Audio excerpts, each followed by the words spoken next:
ચાલો મિત્રો, કેમ છો બધા? મજામાં છો? અમે પણ મજામાં છીએ. તો ચાલો આજે આપણે શું બનાવીશું?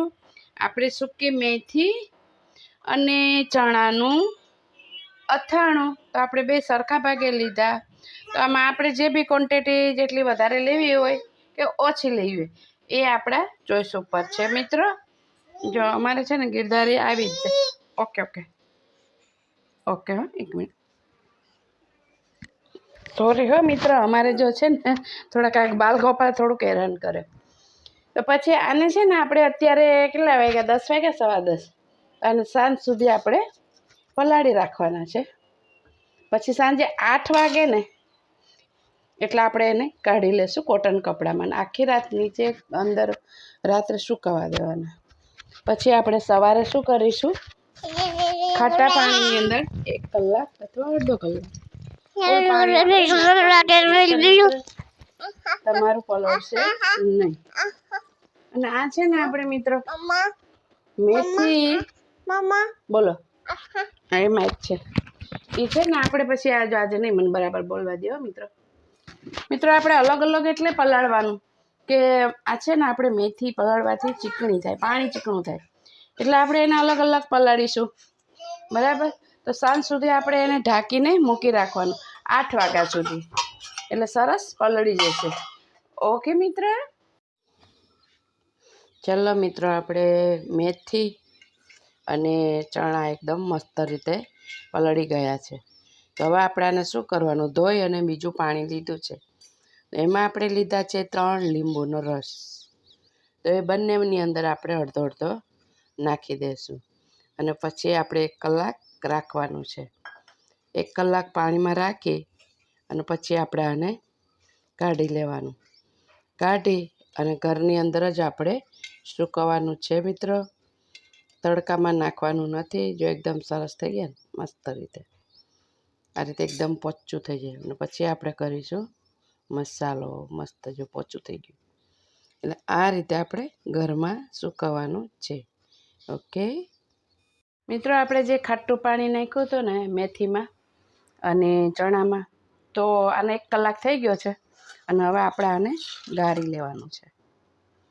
ગાળીને કાઢી લેવાનું છે. બરાબર મિત્રો? અને પછી આપણે ડીશમાં લઈ અને કોટન કપડાની અંદર નાખી દઈશું. એટલે મસ્ત મેથી થઈ ગઈ છે, આખી મોટા ઘઉં જેવી થઈ ગઈ ને સરસ. જો કોરા કપડામાં આખો દિવસ ઘરમાં રાખવાની, તાપમાં નાખવાની નથી, તો પછી એકદમ કડક બનશે અને સારી નહીં થાય. ચણા હવે ગાળી લઈશું. 1 કલાક આમાં આપણે રાખ્યું એટલે આપણે શું છે કે સરસ રીતે ખાટું પાણી ચડી ગયું છે. કોટન કપડામાં મૂકી દઈશું એટલે એકદમ સરસ સુકાઈને મસ્ત થઈ જાય. ચણા જો કેવા મોટા મોટા થઈ ગયા ને એકદમ મસ્તીના.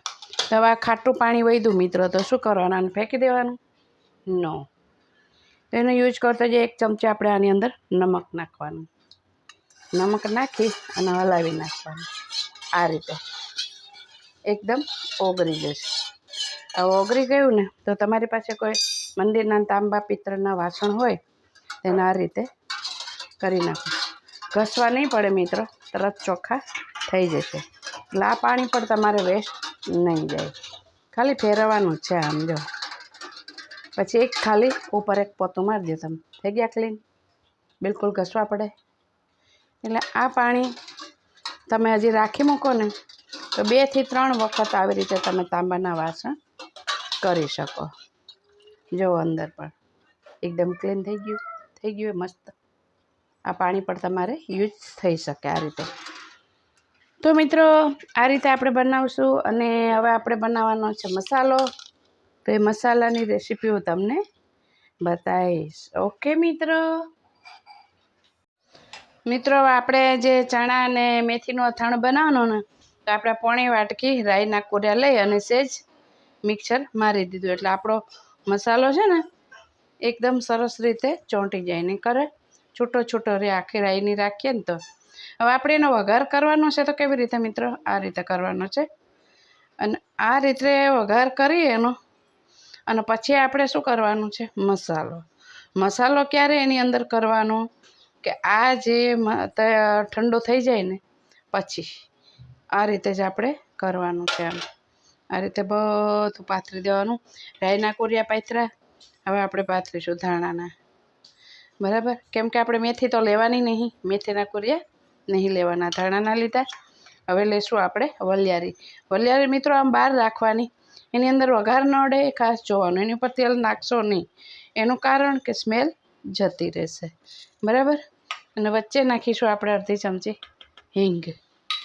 તો છે ને મિત્રો આપણું તેલ થઈ ગયું છે. તો હવે આપણે વઘાર કરવાનો છે. તો કેવી રીતે એનો વઘાર ઉડી ના જાય એનો તમે ખાસ ખ્યાલ રાખજો મિત્રો.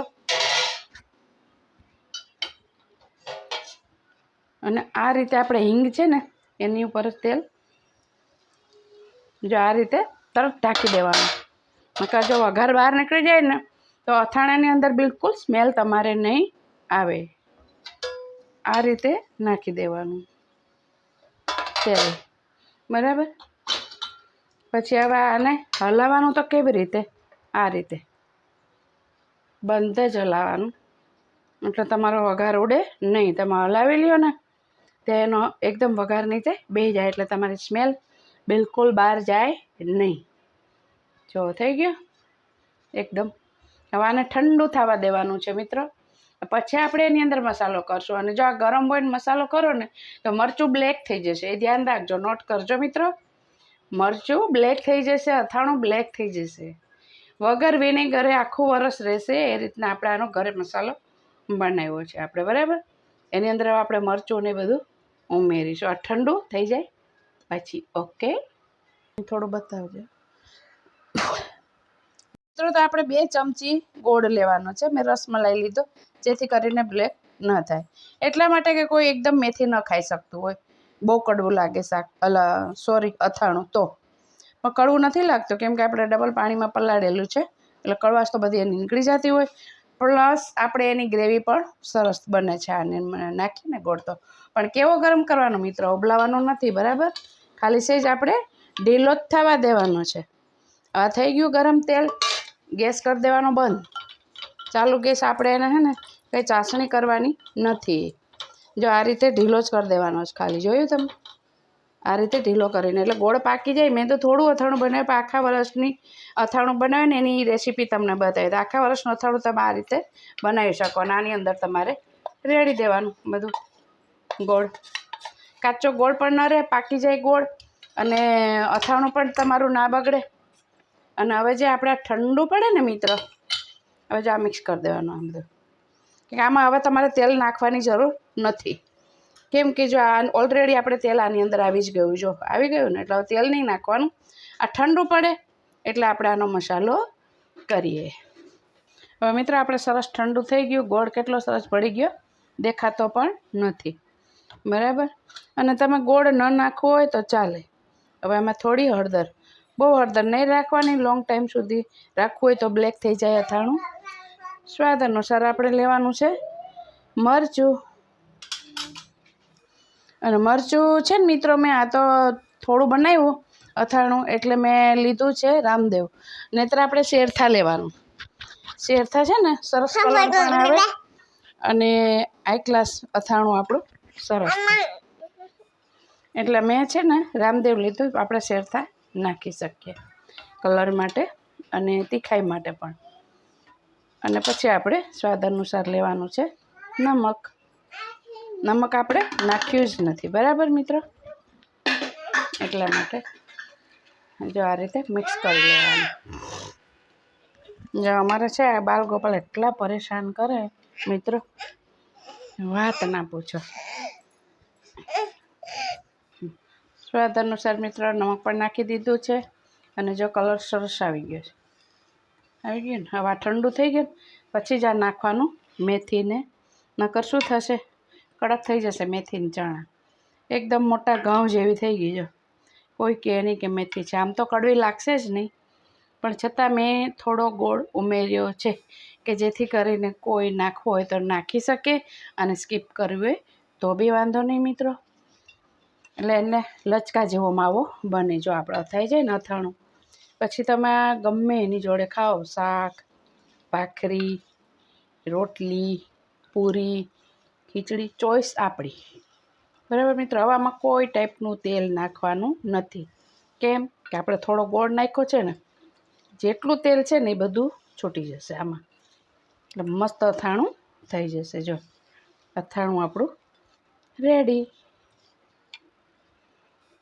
મિત્રો આપણું અથાણું મસ્ત રીતે થઈ ગયું છે, રેડી. જો સરસ કલર, સ્મેલ એટલી ફાઇન આવે છે, તમને કદાચ આવતી હશે હે ને મિત્રો? સ્મેલ આવતી હોય, સ્વાદ આવતો હોય તો શ્યોર કોમેન્ટમાં લખજો કે મેથી ચણાનું અથાણું કેવું થયું છે મિત્ર. તો આ 4 થી 5 દિવસની અંદર ખાવા લાયક થઈ જાય છે, કેમ કે પોચું તો ઓલરેડી થઈ ગયું. મેથી આપણું લોહી શુદ્ધ કરે છે, ચણાની અંદર પ્રોટીન મળે છે, વલિયારી છે, બધું આપણે સરસ સરસ વસ્તુ નાખી છે, એટલે એક દવાની દવા, અથાણાનું અથાણું. ઓકે મિત્રો, ડાયાબિટીસવાળાને પણ ખવાય, નો પ્રોબ્લેમ. તો મિત્રો લાઇક શેર સબસ્ક્રાઈબ મિત્રો જરૂર કરજો. તો સર્વ મિત્રને મારા જય શ્રી કૃષ્ણ.